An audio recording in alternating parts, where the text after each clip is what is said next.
Аз сигнала, който изпратих до редица институции, го изпратих още миналата година. Но първо искам да кажа на вас, да припомня по-точно, че единствено ние от партия Атака повдигаме въпроса за тролейбусен транспорт в град Добрич. Още и 2008 поставяме въпросите, следим състоянието на тролейбусен транспорт. Така че в това отношение имаме последователна политика. Какво обаче се оказва? Че тъй като задаваме много въпроси, търпиме лични нападки от лично естество, и то не от кой де, а от кмета на общината, и то на сайта на институцията кмет, което не е редно. До всички институции, към които бях запратила моя сигнал, така повечето вече са започнали някакви проверки. Прокуратурата след извършването на проверка вече образува и наказателно производство срещу неизвестен извършител за значителни вредни последици в размер над 300 000 лева. Това, което искам тук да допълня е, че според мен тази сума може и да се увеличи в хода на производството, защото както беше повдигнат въпроса и на последното заседание на Общински съвет, така и аз в комуникацията с институциите съм го изложила това и в писмен вариант. След консултация с експерти, които даже на времето са участвали в изграждането на контактната мрежа, се оказва, че има спекулация с сечението и дължината на менния проводник в така наречената пазарна оценка, която не е пазарна оценка, а по-скоро инвентаризация. И стойностите там са занижени с над 20 000 кг, което е загуба приблизително с 160 000 лева. Също така, март месец, накрая 28, аз лично станах свидетел на демонтаж на 10 броя метални стълбове, елементи от контактната тролейбусна мрежа. Нека вашите слушатели да се запитат и да проверят, ако искат това, къде точно е формулирано в договор, в какви документи, че фирмата Ел или която и да било друга може да демонтира тия стълбове. Това е поредната загуба за общината. Знаете, аз там приложих снимки как стълбове се товарят в превозни средства, са маркирани с фирмата Ел. Аз не мога да твърдя дали тя го извършва, но нека да изчакаме органите да си свършат работата.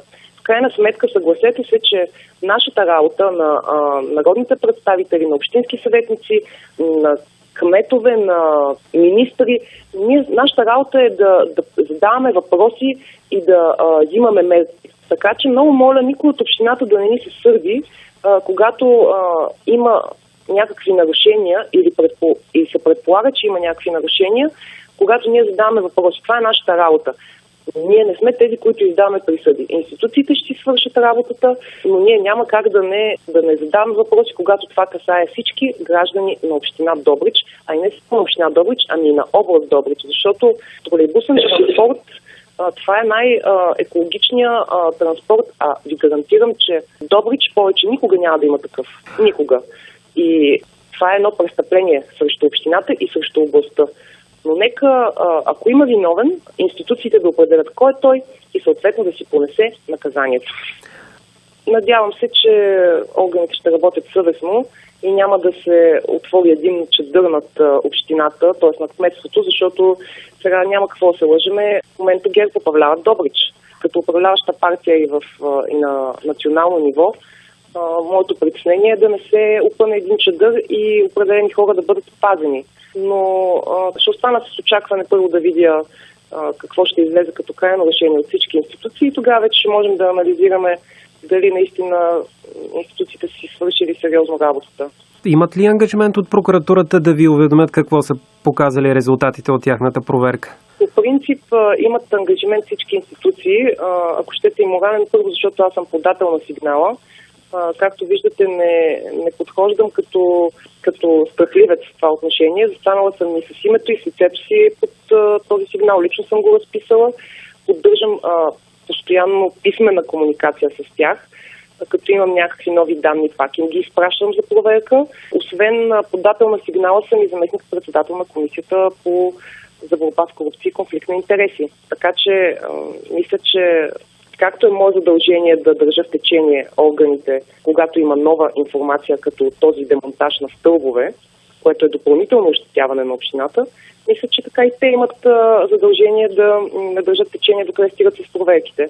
Ако се бавят, съответно ще продължа да поддържам тази комуникация. Ще поискам да разбера на какво ниво и на какъв етап докъде са стигнали проверките, защото в крайна сметка това е достатъчно важна тема и не бива да запускаме по въпроси, които касаят цяла област, нещата да бъдат потулени тихомълком. Като споменахте цяла област, знаем, че на няколко пъти вече поставяте различни въпроси пред министри в пленарна зала. Последният, доколкото си спомням, бе свързан с пътя Варна-Добрич. Не получихте много приятен отговор. Така, това беше последния въпрос, който зададох в зала, но сам аз поех ангажимента да проведа една комуникация с Министерството на вътрешните работи, да извади, т.е. да получи информация, справка за това какви инциденти, броя на жертвите, които е имало през годините на този път и да ги предоставя на Министерството на регионално развитие. Това го направих. И под формата на писмен въпрос съм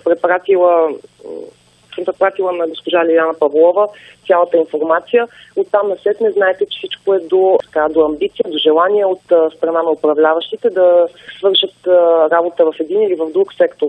Но по-скоро бих искала аз да ви обърна внимание върху други въпроси, които входирах тази седмица. Първото, което продължавам борбата с училищата. Вашите слушатели и вие сте запознати с нашата борба относно незаконното събиране на такси за охрана от родители. Това е рекетиране, защото техните деца, когато даден родител не заплати определена сума за охрана, после неговите деца получават слаби оценки и биват третирани с едно отношение, което е недопустимо. И тъй като така получих и лични жалби в това отношение, съм продължавам да предвидам въпроса пред министъра на образованието господин Танев. Той първия път се ангажира, че ще направи проверка. И сега моят въпрос е докъде е стигнала тази проверка и изобщо смята ли да се справи с този проблем, защото в един момент се пуска информация в медийното пространство, няма повече училища, които да събират пари за охрана. В следващия момент се оказва, че учители свободно се обръщат към родители във Фейсбук и ги призовават да си платят дължимите суми. Освен това, нека да не забравяме този потресаващ инцидент в мина Оброчище, който се случи тази седмица. Аз, знаете, че се занимавам с мината още от миналото Народно събрание. Поставих 2 въпроса. Сега в началото на това Народно събрание поставих един въпрос към министъра на социалната политика господин Калфин, където не получих много удовлетворяващ отговор, но явно това са възможностите на министерството. Работниците там работят за 25 стотинки нощен труд на час. 25 стотинки на час нощен труд. Биват притискани да се отказват от синдикати, когато кандидатстват за работа, и това е информация от бивши и настоящи работници. Това са хора, които се страхуват да излязат в публичното пространство и затова аз съм тази, която гледа да защитава техните интереси. Сега след този инцидент, който се случи, аз входирах 4 въпроса в деловодството на Народно събрание. Някои от тях са писмени, други са устни. Общо взето, за да бъда по-конкретна, се интересувам за обстоятелствата около инцидента, какви проверки са започнати, до къде са стигнали, до какви резултати са довели. Това е въпрос към министъра на вътрешните работи.